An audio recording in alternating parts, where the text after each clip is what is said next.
this is another one of those things that I think we hold up as absolute truth that is not absolute truth.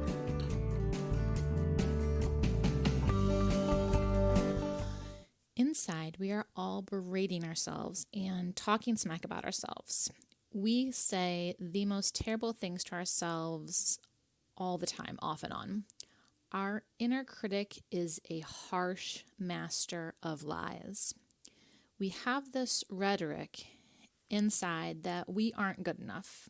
You can fill in the blank with whatever layer you want to put on top of that, but we have this deep sense that we are unworthy. We have this deep sense that we are unworthy of whatever God has blessed us with, that we're just not good enough in general. And this is a deep-seated lie that evil tries to implant in us to separate us from God. Evil wants to keep us in fear, chaos, struggling, and overloaded. It takes us down in big and some small moments too. Each moment we turn to ourselves, or we turn to our idols that we have made, instead of running into the arms of our loving Father. This is a victory for evil each time we do this to ourselves. It also, in addition, tries to separate us from others who would point us to God. So the main root of this deep-seated evil lie that we are not good enough is to separate us from God and separate us from people who help us to turn to God. The thing that it all comes down to is that we feel like we aren't good enough. But I want to challenge that thought with how God sees you. God loves you. He adores you. He delights in you. He sent his only Son into the world to save you. He sent Jesus on a rescue mission to save your soul and my soul. He continues to speak to you if you only ask him your needs. He blesses your life in all the ways you see and many of the ones you don't see or acknowledge.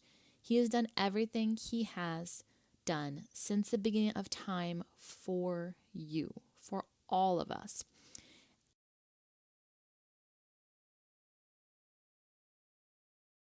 And that's the message that I want to convey today, is that we are good enough. We are important to God.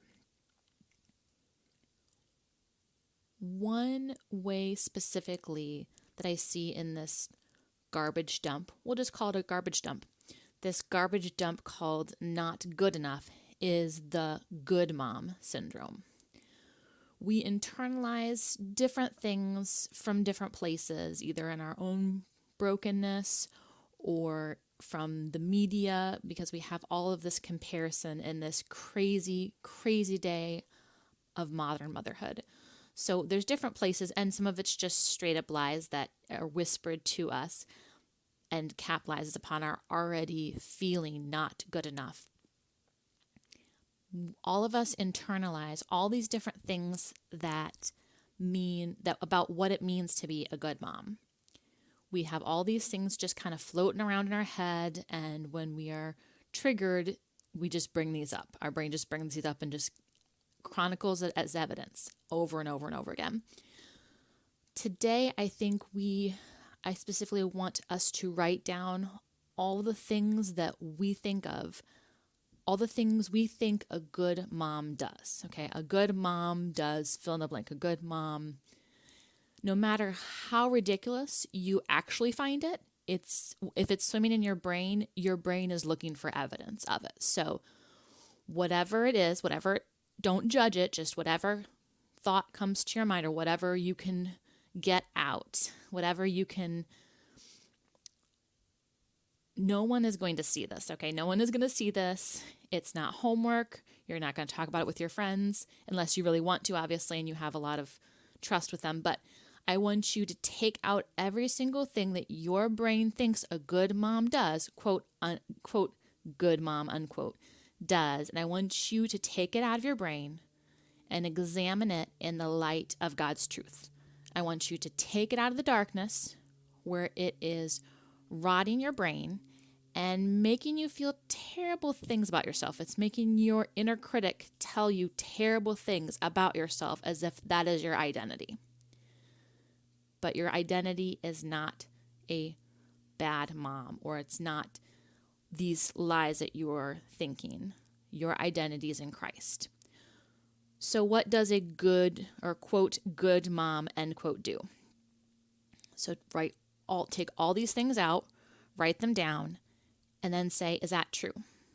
And what does that even mean? And is it a problem? So is it true specifically? And what does that mean? What are we making this about us? And is it a problem? After you go through these things, you can just kind of see some of these things that we're thinking and berating ourselves for. Our inner critic is just loving to point out all these examples that it sees that it thinks are a problem. And when we just pull them out and examine them, we can say, nope, that's not true. We have power over them when we take them out and examine them. So I want to just put out one, maybe two, we'll see, one example of a common comparison trap that I see a lot in our modern motherhood. Probably a hot button topic too, but food. I see this all the time, and I even have it in my own motherhood. Good moms feed their children healthy food. And again, this is one of those comparison traps that right now it's such a hot button issue, because what even is good food? Nobody can agree upon what is quote unquote good food. I said that wrong, but you know what I mean. What is good food? What is healthy food? And different people have different dietary needs. They live in different places where it makes it harder or easier to get different types of foods. You know, there's cultural aspects to think of.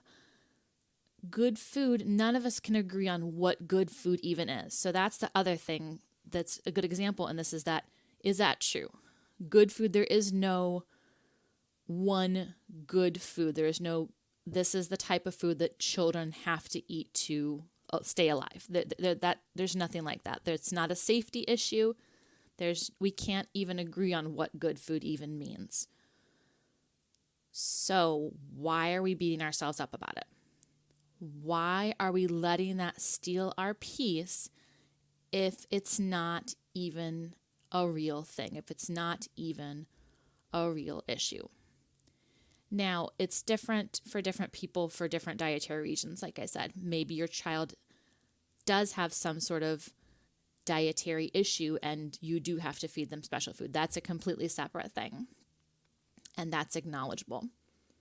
But on the whole, most of us are berating ourselves for not cooking food that is healthy enough or some version of that. Let's do one more. Let's go ahead and throw one more thing under the bus. That's a hot button issue. Good moms play with their kids on the floor, or just play with their kids, whatever version of good moms play with their kids you want to insert in there. This is something that I think is very important also, because all of our kids are different. All of our lives are different. We all want to spend as much quality time with our kids as we can, but quality time is different for each family, each child even. I think the most important part is connecting with our children, right? Whatever is important to you, whatever is important to them, and connecting to them and hearing their heart. That is the most important thing, whether or not you play with them on the floor or, do crafts. You could even throw crafts on the bus there too. But any of this version of good moms play with their kids, do crafts, any of that kind of thing.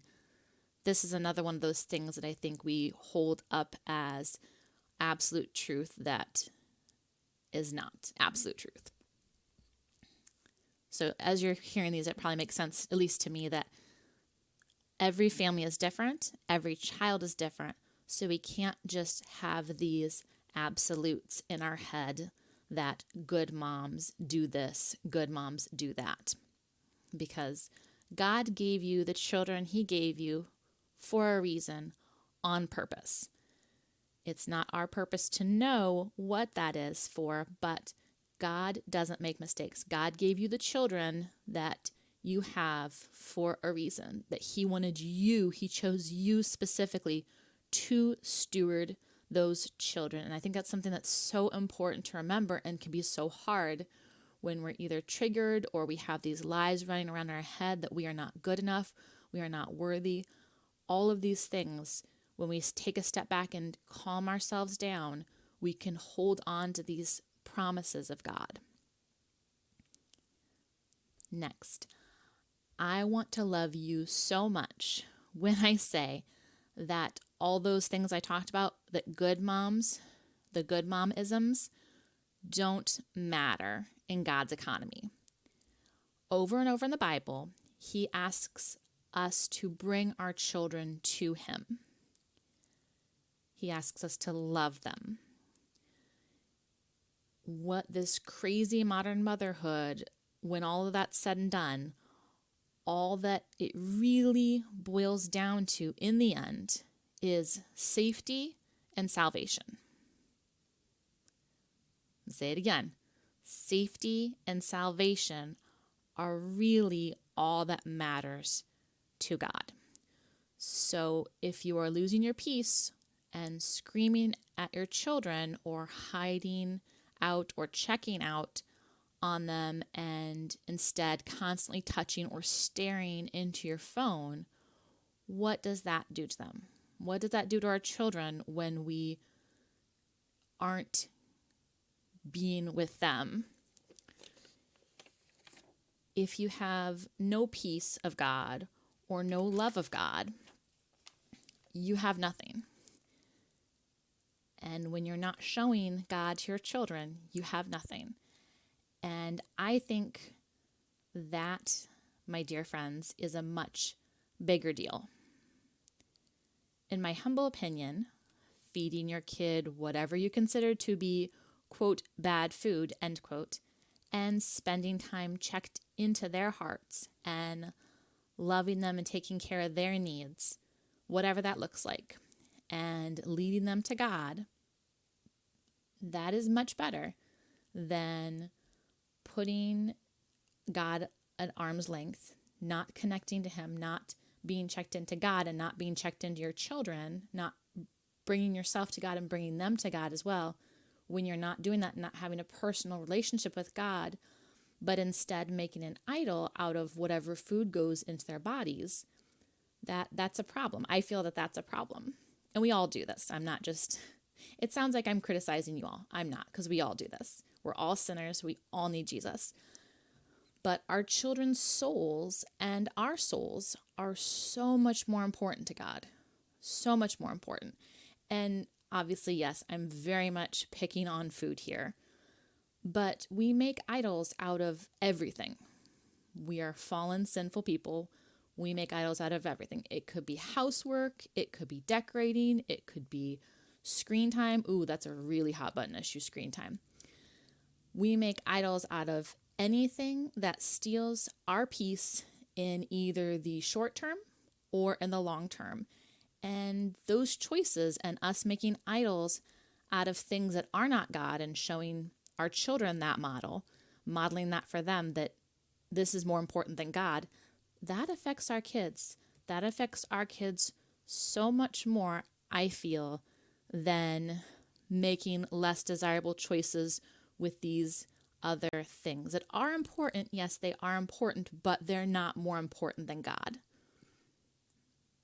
God first, and then the other things.